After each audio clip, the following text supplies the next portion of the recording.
For anyone outside of the continent of Africa who thinks it never rains or snows down in Africa, take a look at all of that snow. As predicted by the South African Weather Service, 2 winter systems breezed in, making this an extremely cold and snowy weekend in southern Africa.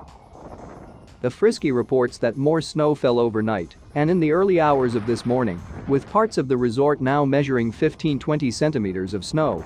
In fact, there's been so much snow that roads are currently closed to all class vehicles until further notice.